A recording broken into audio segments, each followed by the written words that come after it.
لیکن تجھے پتہ نہیں کہ یہ کسی ماں کا بیٹا ہے، پتہ نہیں کسی بیوی کا شوہر ہے۔ ایک ہمارے دوست ہیں، بزرگ ہیں، ان کا داماد فوت ہو گیا، نشہ کرتا تھا۔ تو میں تعزیت کرنے ان کے گھر پہنچا تو کھڑے ہو گئے ہاتھ باندھ کے، کہنے لگے حضرت صاحب باقی ساریاں گلاں چھڑ دیو، صرف نشے تے تقریر کریا کرو۔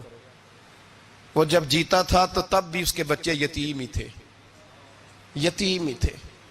میری بیٹی جب میرے گھر آتی تھی اور میں اپنے پوتوں کے اترے کپڑے اسے پہننے کو دیتا تھا تو میرا کلیجہ پھٹتا تھا۔ اور میری بیٹی اس کی زندگی میں بھی بیوہ کی زندگی گزار رہی تھی، وہ میری بہوؤں کے اترے ہوئے کپڑے پہنتی تھی۔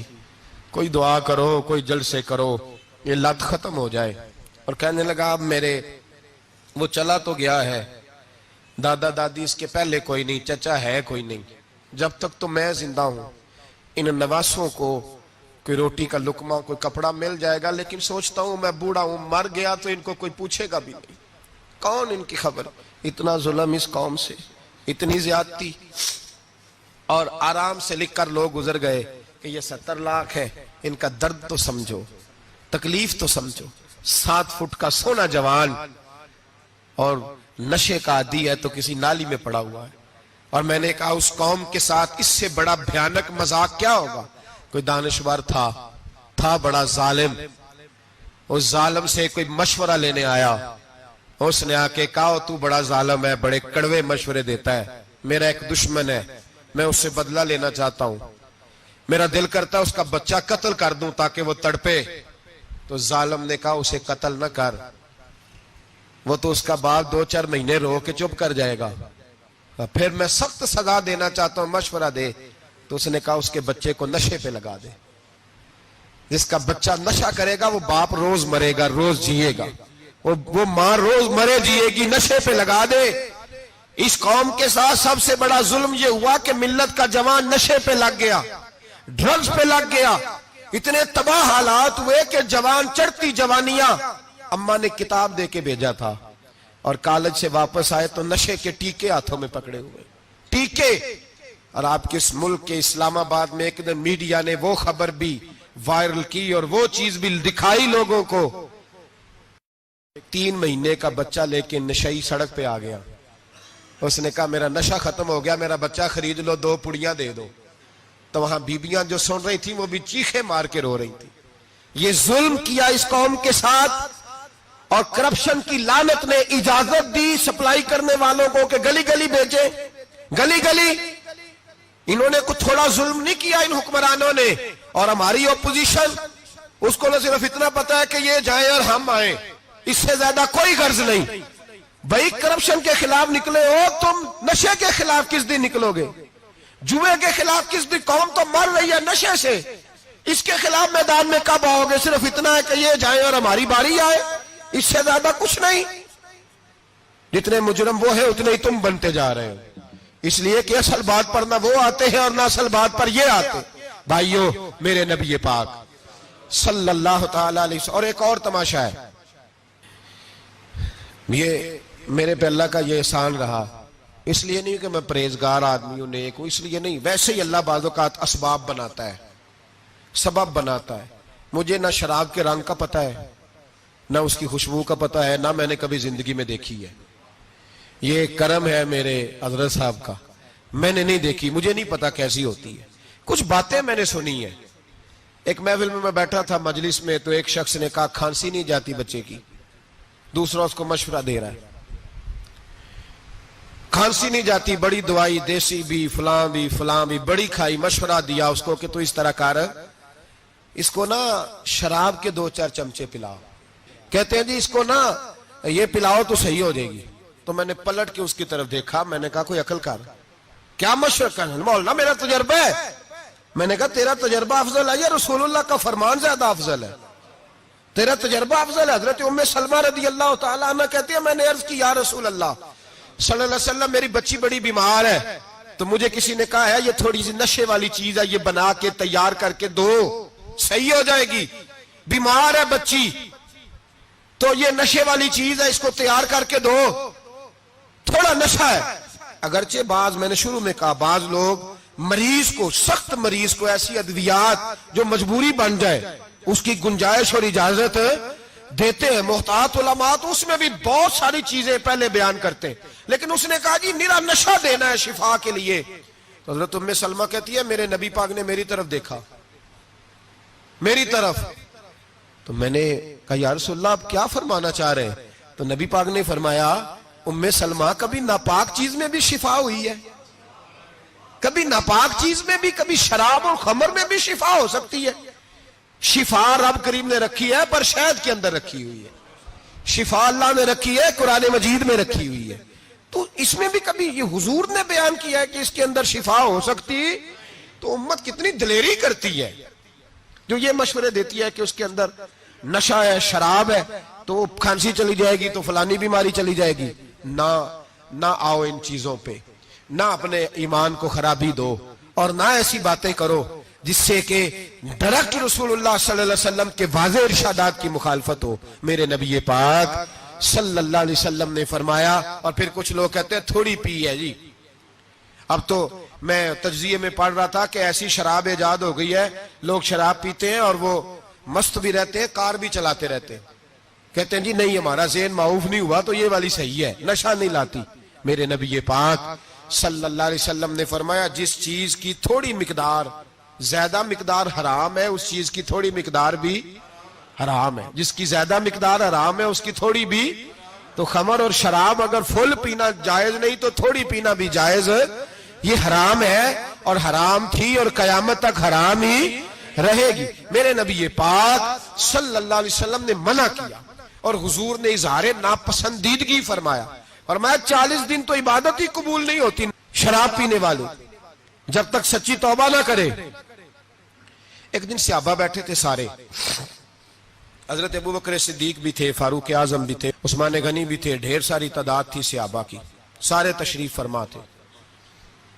حضرت عبداللہ ابن عمر رضی اللہ تعالیٰ عنہ حدیث کے راوی ہیں اور مستدرک للحاکم کے اندر، ابن حبان کے اندر یہ روایت موجود ہے. فرماتے ہیں صحابہ نہ بات کر رہے تھے اور بات یہ کر رہے تھے کہ یار لوگوں کو گناہوں سے کیسے روکا جائے، لوگوں کو گناہوں سے گفتگو. صحابہ یہ کر رہے تھے. عبداللہ ابن عمر کہتے ہیں بیٹھے تھے اور یہ گفتگو کر رہے تھے کہ گناہوں سے پلاننگ جی ہوتی تھی. ان کی جو محفلیں ہوتی تھی نا بیٹھ کے، وہ خوش گپیاں نہیں ہوتی تھی بلکہ وہ تبلیغ کی، جد و جہد کی، لوگوں کو برائی سے منع کرنے کے لیے بیٹھتے تھے، اس پر منصوبہ بندی کرتے تھے، پلان کرتے تھے، آگے ترتیب دیتے تھے. گفتگو ہو رہی تھی تو اب آپس میں بات ہونے لگی کہ کون سا گناہ زیادہ برا ہے جس پر سب سے پہلے کام کیا جائے. تو دور ایک صحابی بیٹھے تھے، ان کا نام تھا عبداللہ ابن عمر. ایک عبداللہ بن عمر ہے اور ایک عبداللہ ابن عمر ہے. حضرت عبداللہ ابن عمر دور بیٹھے تھے، بڑے سمجھدار سیانے باریک بین آدمی تھے. تو حضرت عمر فاروق اپنے بیٹے سے کہنے لگے جا عبداللہ ابن عمر سے پوچھ کے آ کہ سب سے سخت گناہ کون سا ہے. توجہ ہے میرے بھائیوں، ادھر دیکھیے گا میری جانب. پوچھ کے آ کہ سخت گناہ کون سا ہے. عبداللہ بن عمر رضی اللہ تعالیٰ عنہ کی خدمت میں جب عبداللہ ابن عمر گئے تو جا کے کہنے لگے کہ صحابہ پوچھتے ہیں کہ آپ نے زیادہ وقت گزارا ہے نبی رحمت صلی اللہ علیہ وسلم کے پاس، تو بتلائیے برا گناہ کون سا ہے، سب سے سخت گناہ، تاکہ سب سے پہلے اس پر پابندی لگائی جائے، اس پر محنت کی جائے. تو حضرت عبداللہ ابن عمر کہنے لگے صحابہ کو جا کے بتا دو کہ سب سے برا گناہ شراب پینا ہے، سب سے برا گناہ، اور یہ ام الخبائث ہے، برائیوں کی جڑ ہے، گناہوں کی ماں ہے، یہ بنیاد ہے، باقی گناہ اسی سے شروع ہوتے ہیں.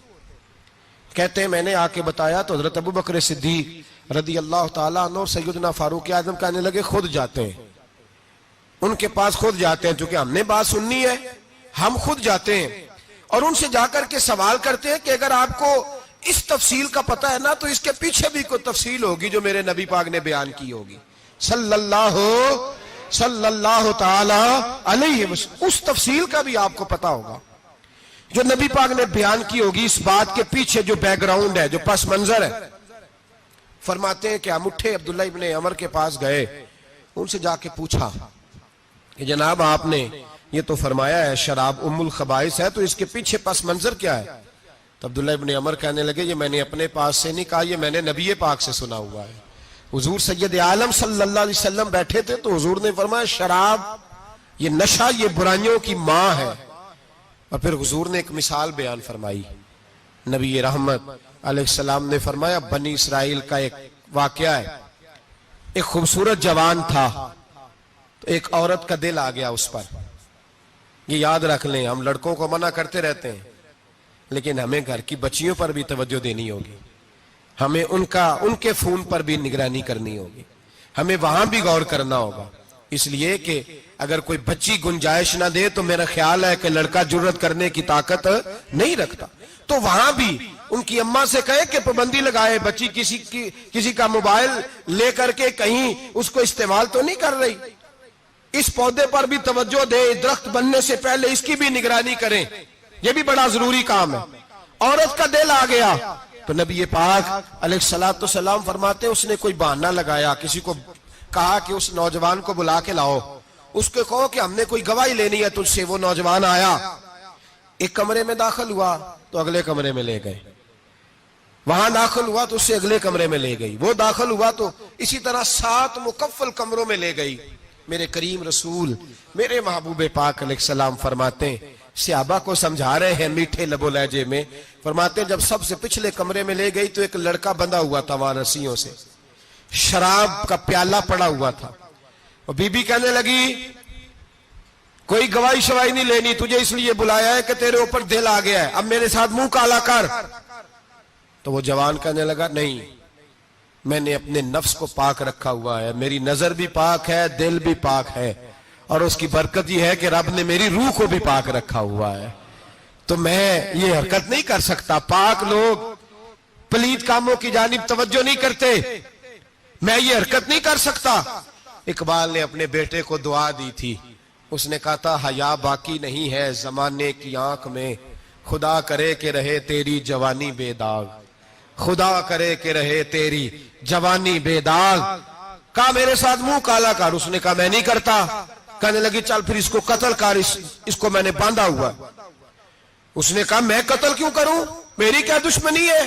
کہا پھر شراب پیو, کہا میں شراب بھی نہیں پیتا. تو کہنے لگی اب تو میں نے تجھے اپنے چنگل میں پھانس لیا ہے, اب تو یہاں سے بچ کے جا نہیں سکتا, اور اگر تو باہر جائے گا تو میں شور کروں گی, لوگ جمع کروں گی, اس نے میری عزت آبرو پہ ہاتھ ڈالا ہے, تو بچ تو نہیں سکتا, ایک کام تو کرنا پڑے گا. محبوب فرماتے ہیں اس نوجوان نے سوچا کہ زنا بھی بہت بڑا جرم ہے, قتل بھی بہت بڑا گناہ ہے, چلو اب مجبوری ہے تو شراب پی لیتا ہوں. لیکن وہ سمجھا نہ کہ شراب تو بنیاد ہے. اس نے ایک پیالہ جو پیا, کہنے لگا ایک اور دے دو, دوسرا پیا تو کہنے لگا ایک اور دے دو. اب 3 پیالے 3 بوتلیں شراب جو پی چکا تو خماری چڑھ گئی. اب اس عورت کے قریب جانے لگا کہ میں تیرے ساتھ زنا کروں گا. اس نے کہا جب تک میں قریب نہیں آنے دوں گی جب تک تو اسے قتل نہ کرے. اس نے اسے قتل بھی کیا, زنا بھی کیا. تو محبوب فرمانے لگے یہ قتل اور زنا جو ہوا ہے تو یہ شراب کی وجہ سے ہوا ہے. گویا شراب وہ جرم ہے جو قتل بھی کرائے گی, جو زنا بھی کرائے گی. اور اگر آپ نشئی کو دیکھیں, اگر آپ شرابی کو دیکھیں تو کیا وہ ڈکیتیاں نہیں کرتا پھرتا, وہ چوریاں نہیں کرتا, وہ اپنی ہی ماں کا زیور نہیں بیچ آتا, وہ اپنی ہی بہن کا پڑا ہوا جہیز نہیں بیچ آتا, وہ اپنے ہی گھر میں ڈاکے نہیں ڈالتا, وہ اللہ کے گھر مسجد میں آ کر کے چوری نہیں کرتا. وہ صرف اس لیے کرتا ہے کہ یہ نشہ, یہ شراب, یہ ماں ہے گناہوں کی, یہ جڑ ہے. ملت کے لوگوں یاد رکھو, اس امت اس پاکستان کے ساتھ جہاں بہت سارے ظلم ہوئے وہاں بڑا ظلم یہ ہے کہ بہت بڑا طبقہ جوانوں کا نشے کا عادی ہے. وہ نشہ انہیں عشق مجازی اور عورتوں کے عشق کی جانب لا رہا ہے. وہ نشہ چوریاں کرا رہا ہے, قتل کرا رہا ہے, ڈکیتیاں کرا رہا ہے. بہت بڑے ظالموں نے بہت بڑے ہاؤس بنائے ہوئے ہیں جن کے اندر شراب فراہم کی جاتی ہے, نشہ دیا جاتا ہے. میں نے تو ایسے ایسے لفظ سنے کہ الیکشن کے دنوں میں ووٹ لینے کی خاطر سیاستدان انہیں نشہ فراہم کرتے ہیں, انہیں باندھ کے رکھتے ہیں, روز تمہیں پڑیا ملے گی, ووٹ ہمیں ڈالنا. اتنا ظلم, اتنی زیادتی, اتنا جبر, ایک انسان کے ساتھ کھیلنا.